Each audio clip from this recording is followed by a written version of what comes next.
and welcome to SCG Global Spin. Your host today is Lisa Boorsook. Lisa is currently the executive partner at WeirFoulds LLP, a leading Canadian law firm, and was the firm's managing partner from 2007 to 2012. She's one of the most recommended commercial leasing and infrastructure lawyers in Canada and is widely recognized for her knowledge, experience, and commitment to her clients and the profession. She is also a board member of SCG Legal, the Sunnybrook Foundation, and the Women's Brain Health Initiative, and a member of the Equity Advisory Group of the Law Society of Ontario, one of the founding visionaries of the Prosperity Project, a not-for-profit organization working to mitigate the impact of COVID-19 on women. Joining Lisa today is Terrie-Lynne Devonish. Terrie-Lynne is the General Counsel for Staples Canada and is an experienced department leader and chief legal and compliance officer who provides business-focused legal and regulatory advice and guidance in a global business environment. Her volunteer experience is extensive, and she currently serves as director for both the Sandbox Project and Women's Brain Health Initiative. Great. Right. Hi, Terrie-Lynne. Hey, Lisa. Thanks so much for joining us today. I really appreciate it. You have a pretty big global audience here of lawyers listening to you, so don't be nervous. It's going to be just fine. Great. I thought I'd start off with a pretty easy question, which is, I guess, the question that we're all asking of each other. How are you holding up? How's it going in this pandemic? You know what? I'm doing okay. My family's very fortunate. Everybody's safe and healthy. We can all work from home. Probably spending way too much time with my spouse, but that's another story. I think we all feel that way. Yeah. We're learning to adapt. We found our safe spaces in our home, but no, it can be very isolating, and so I and my family, we've had to be very proactive to take steps to get out, to get on calls with family. We try to take a lot of walks. We know every nook and cranny of our neighborhood. But it's all about adapting. So we're doing okay, but it's a constant challenge. Yeah. And unfortunately, the news this morning wasn't so great. So No. We may be hunkering down here in our province for a little longer than we'd hoped. Yeah. I was really hoping I'd get out of here. I've known you for a long time, but I really don't know the answer to this question, which is, tell me a little bit about your journey, how you got to sort of this moment or where we are today, where you were brought up, family life, anything you want to talk about. Sure. So I'm a first generation Canadian. My parents immigrated to Canada in the 1960s. My mom was a nurse in Guyana. That's where they're from originally, and saw an opportunity to come to Canada. She ended up in Sudbury, Ontario. For those of you who don't know where that is, it's north. And somebody coming from the equator at 24 years old, I'm sure she was not expecting -10, -20 plus, or colder temperatures, but she adapted. And my dad followed right after her. And then I have two sisters. We were all born in Toronto. And just kind of had a very sort of, I guess, average growing up experience here. Toronto's changed a lot. People see it now as a multicultural community. It wasn't when I was younger. We were one of the first families of color in the neighborhood, but it diversified, and that was wonderful. I had parents who were psychotic about education, and I always say they brainwashed me to become a lawyer. They told me that when I was 3. I don't know why, but they decided that was my fate. Oh, that's so interesting. And so after undergrad, I applied to law school and went through, had no idea what I wanted to do. And somebody gave me good advice to just go to a large firm because you'll get lots of good experience and it'll be a good launching pad if that's not the thing for you. And that turned out to be good experience. That's where I was, and then went in-house from there. Yeah. Two people, I've done a couple of these interviews, and the sort of the recurring theme on one of them, and I don't know if this is true for you, was that their mother had a lot of influence, either positively or negatively, in terms of their becoming a lawyer. Yeah. No, it's definitely the same for me, both my parents, but particularly my mother. And as I say, I don't know how many people on the call are children of immigrants, but I think, when your family comes from another country, they're coming here for a better life. My parents were pretty set on us having a better life. And so, you were going to be a doctor or a lawyer or accountant, et cetera. And I had a small book where you could write in things as a child, who your friends were, et cetera. And then it was, what do you want to be when you grow up? And you can see my mother's handwriting. It's written in lawyer. That's so. Was that because you argued with her a lot? Yeah, I was the big mouth, still am in the family. So I think they probably figured that was the right move for me. Yeah.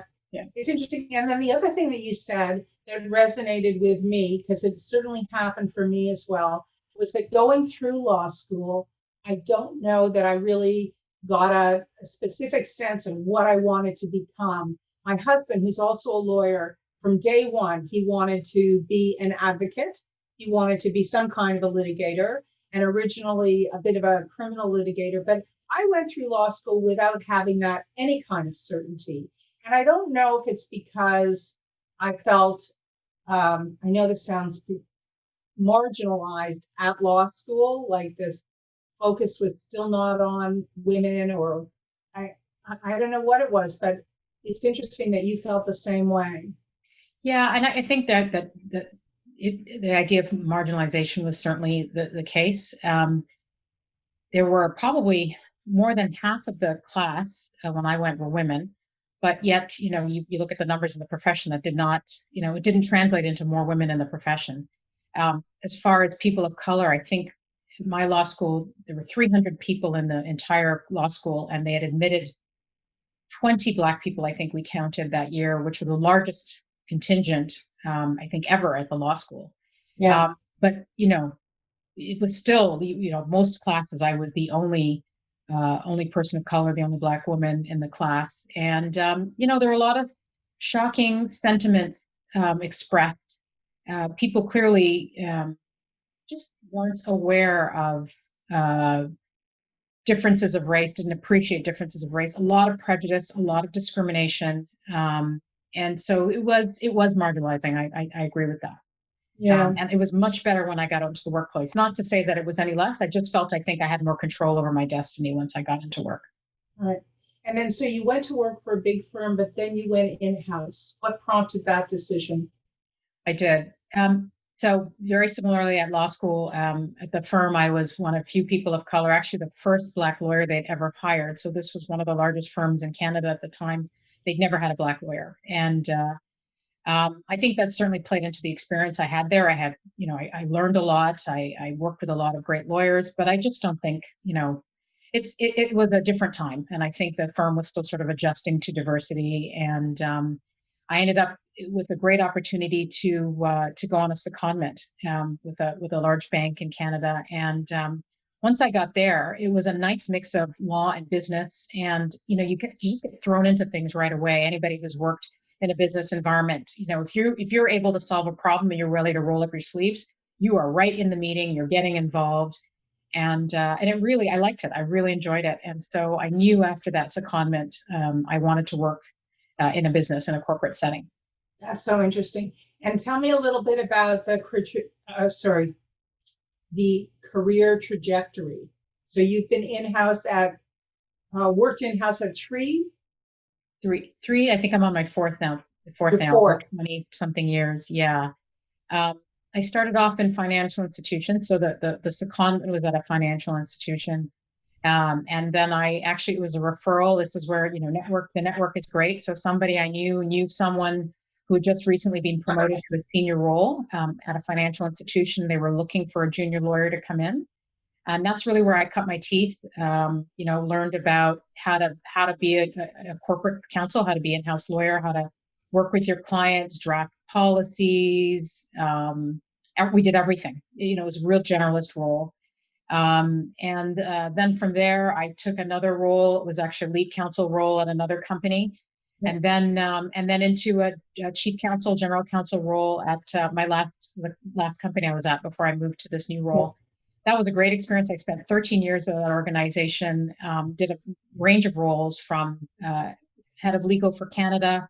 I had an opportunity to live in Chicago in the United States to do a regulatory role for a couple of years. And then I even did a non-legal role. I was a head of operations for the Canadian business in my last year there.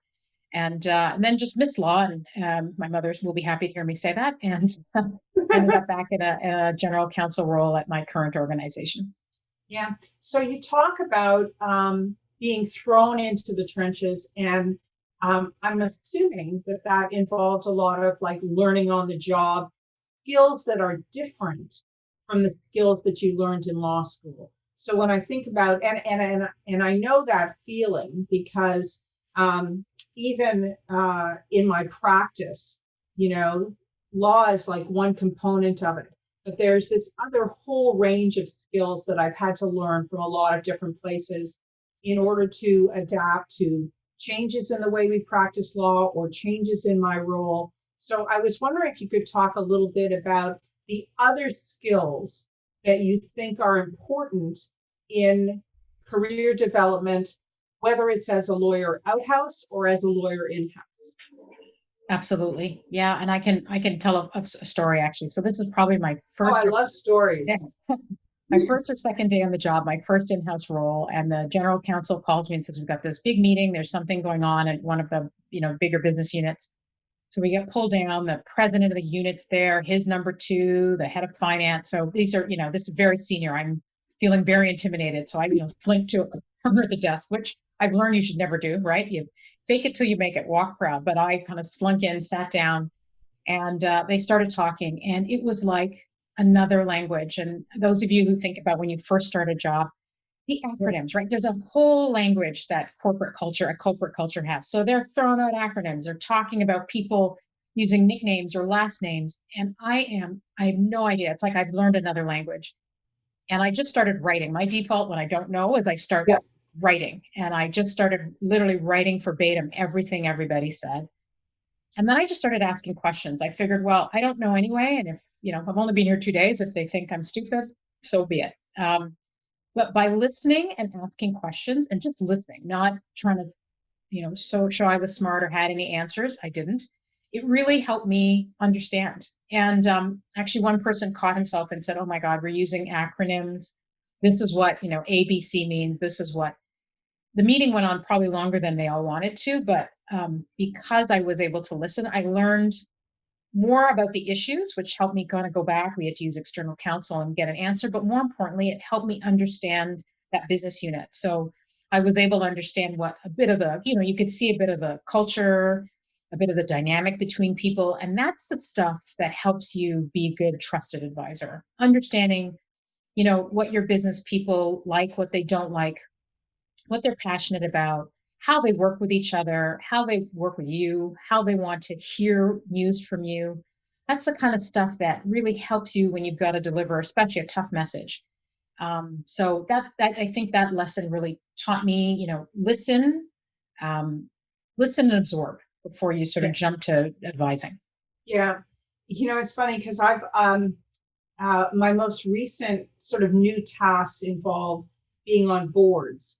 And people must wonder why they put me on the board because it takes me a good like 6 to 8 months of just listening at board meetings to get a feel for, what are the issues that are important. So I hear what you say um, about the importance of listening and asking questions. But to move from that uh, original kind of thing when you first came into your first couple of meetings in house, and then you had to evolve. What are the kind of talents that you developed that enabled you to evolve into a much more senior position? How did that evolution occur? I mean, if you can put your finger on it, or if it's actually just a natural evolution. I mean, we in outhouse practice talk about learning about, prioritizing or learning about delegating, tasks and following up and those kinds of things. So I was just wondering in your role, what are the different sets of skills that have enabled you to move into more senior positions at the companies for which you've worked? Yeah, it's a great question. So I think the things you've touched on are huge. Prioritizing, delegation is a huge one. I think anybody that's becoming senior, because you simply can't do all the small nitty things. It's not, as one of my bosses used to say, this is just not an effective use of your time. And I Yeah. keep that in the back of my head whenever I'm doing something. Is this an effective use of my time or staff's time if I'm delegating? But I think this whole concept of becoming a trusted advisor, and that's something somebody's, talked to me about early on, is huge. And it's a big concept, but I think if you can learn to be a trusted advisor and figure out how to do that, I think it depends on your organization. Most places I've worked, they're very people focused, and it's very much people want to look you in the eye. They want to get to know you. And the last organization I worked at, it's very personal. Um, People felt they could trust you. People felt they could come to you and say, I goofed, like I really messed up. I Oh, said this, I that's so shouldn't have said it. That was really huge, because then you could really have an open and honest conversation, understand where they were coming from, whether it was with a client, did you have to help them sort of save face if they'd said something wrong, rather than just coming out with a 3-page treatise of law or just telling them right or wrong. One of the things you learn very early on in in-house is that it's very gray, and you have to help people not only explain what the legal risks are, what the law says, whether it's legislative law or common law, but really, what risks can the company tolerate, and how do we navigate those risks? How do we manage them? Some risks are good, some risks are not so good, but how do you manage them? How do you navigate? What controls do you need to put in place to manage those risks, while at the same time allowing the business to grow and thrive? And these are not easy answers, and I think it's developing and evolving into that type of trusted advisor, which is what I think that's where, as you become more senior, you learn that. The other thing I would touch on is being succinct in your communication. You learn fairly on as an in-house corporate counsel. You're not a producer.